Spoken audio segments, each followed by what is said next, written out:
કરોડિયાની લાળનું.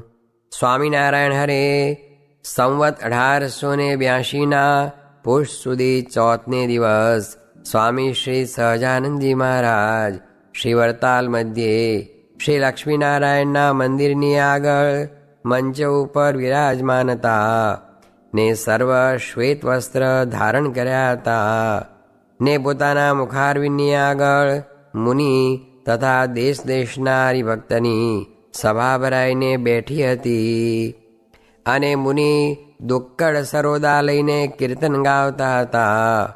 તે સમયે શ્રીજી મહારાજે અંતરદ્રષ્ટિ કરીને ધ્યાન મુદ્રાએ યુક્ત થઈને થોડીક વાર દર્શન દીધા ને પછી નેત્રકમળને ઉઘાડીને સર્વે સભા સન્મુખ જોઈને બોલ્યા છે, હવે સર્વે સાંભળો, વાત કરીએ છીએ જે આ નેત્રની જે વૃત્તિ તે અરૂપ છે, તો પણ તે વૃત્તિને આડું કોઈક સ્થૂળ પદાર્થ આવે ત્યારે તે વૃત્તિ રોકાય છે, માટે એ વૃત્તિ પણ સ્થૂળ છે ને પૃથ્વી તત્વ પ્રધાન છે ને તે વૃત્તિને જ્યારે પરમેશ્વરનો ભક્ત પરમેશ્વરના સ્વરૂપમાં રાખે છે ત્યારે તે વૃત્તિ પ્રથમ તો પાતળી દોરડીની પેઠે પીળી ભાસે છે અને જેમ કરોળિયો હોય તે પોતાની લાળને એક સ્તંભથી બીજા સ્તંભ સુધી લાંબી કરે, પછી એ કરોળિયો ક્યારેક તો આ સ્તંભ ઉપર જાય અને ક્યારેક તો ઓ સ્તંભ ઉપર જાય ને ક્યારેક બે સ્તંભને મધ્યે બેસે. તેમ કરોળિયાને ઠેકાણે જીવ છે ને એક સ્તંભને ઠેકાણે ભગવાનની મૂર્તિ છે ને બીજા સ્તંભને ઠેકાણે પોતાનું અંતઃકરણ છે ને લાળને ઠેકાણે વૃત્તિ છે.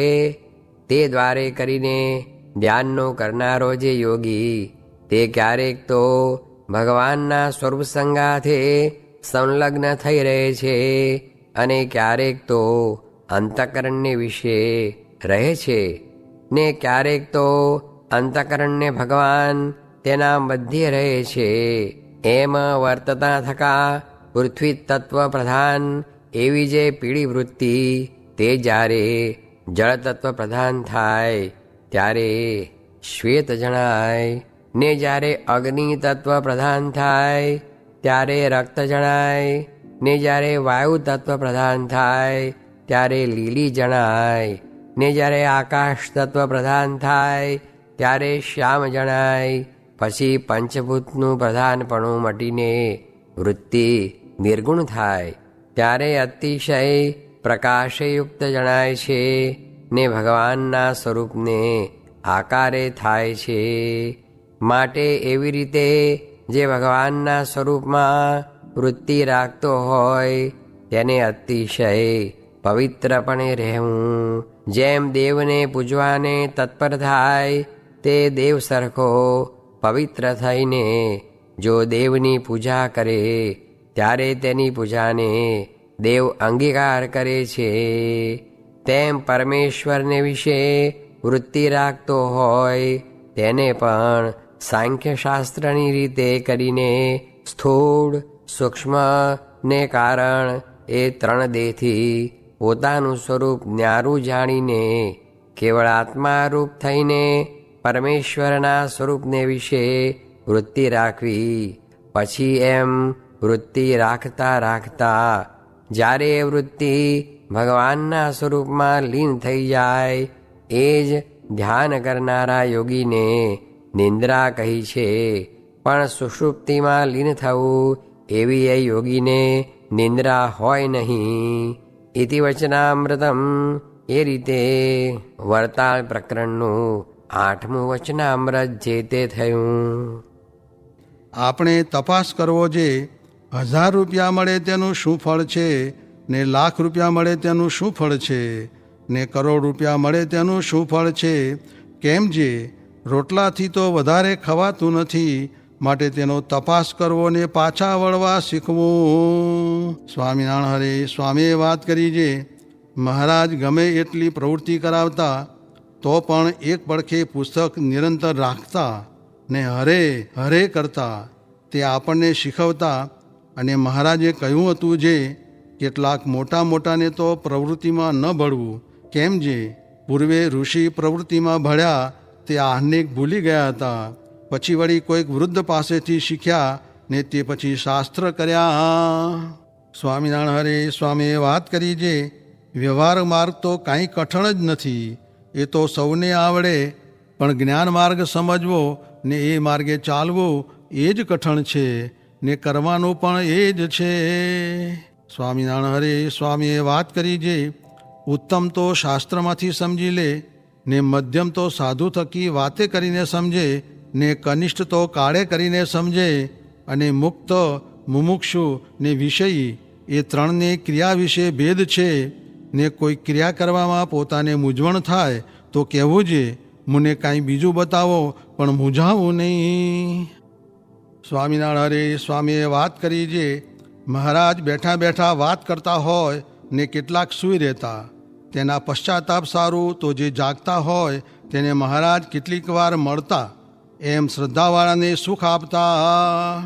સ્વામિનારાયણ હરે સ્વામીએ વાત કરી જે એક હરિજન સંસાર મૂકીને આવ્યા, તેને બોલાવીને વાત કરી જે એક કઠિયારો હતો તે લાકડાના ભારા લાવીને વેચતો. પછી એક દિવસ હેમગોપાળની જાળીમાંથી બાવના ચંદનનું લાકડું આવી ગયું, તેને ખબર વિના ચૂલામાં સળગાવ્યું ને તેની સુગંધ કોઈક શાહુકારને આવી. પછી તે શાહુકારે પૂછ્યું જે આ ગામમાં બાવના ચંદન બાળે એવો ધનાઢ્ય કોણ છે? પછી સર્વેએ કહ્યું જે આ ગામમાં તો કઠિયારા રહે છે. પછી શાહુકારે ત્યાં જઈને બાળતા થોડુંક રહ્યું હતું તે લાવીને વિષ્ણુ ભગવાનને ચડાવ્યું. એણે જ્યારે દેહ મૂક્યો ત્યારે વિષ્ણુના લોકમાં ગયો, એ તો દ્રષ્ટાંત છે. અને એનું સિદ્ધાંત તો એ છે જે હેમગોપાલને ઠેકાણે તો આ ભરતખંડ છે ને બાવના ચંદનને ઠેકાણે તો મનુષ્ય દેહ છે. તે ખબર વિનાનું સ્ત્રી, દ્રવ્ય, દીકરા, દીકરી, લોક, ભોગ ને દેહ તેની વિશે બાળી દે છે, તેમાં આપણે બાળવું નહીં.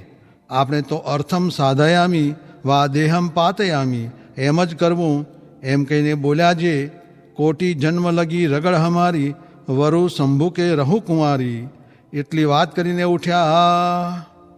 સ્વામિનારાયણ હરે સ્વામીએ વાત કરી જે બોટાદ મધ્યે હરિશંકરભાઈને વાત કરી જે કરકા ઉપર બે જનાવર બેઠા હતા, તે મધ્યથી એક થોડુંક દોષ ધ્યાન થવાથી ઉડી ગયું ને એક બેસી રહ્યું.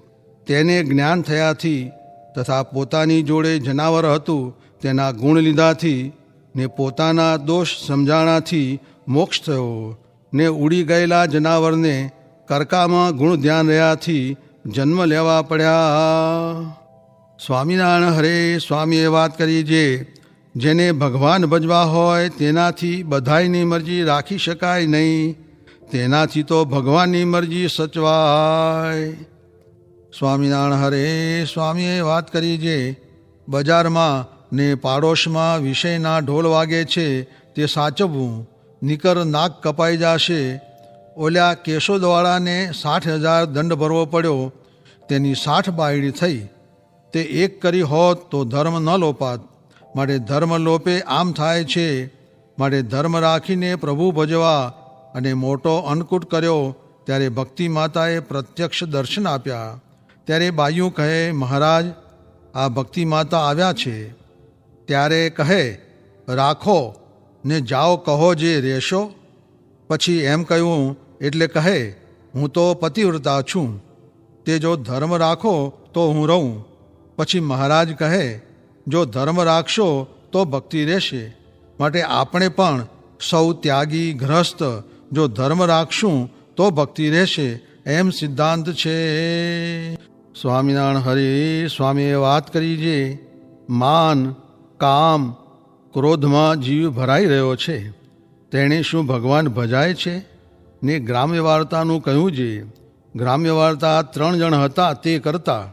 તેને મહારાજ કહે છે આને આમ પાસે આવા દેશોમાં એ ગ્રામ્ય વાર્તા કરે છે. માટે પ્રયોજન માત્ર વાત કરવી, પણ બીજી રાજાની ને શાહુકારની તે શા સારું કરવી જોઈએ?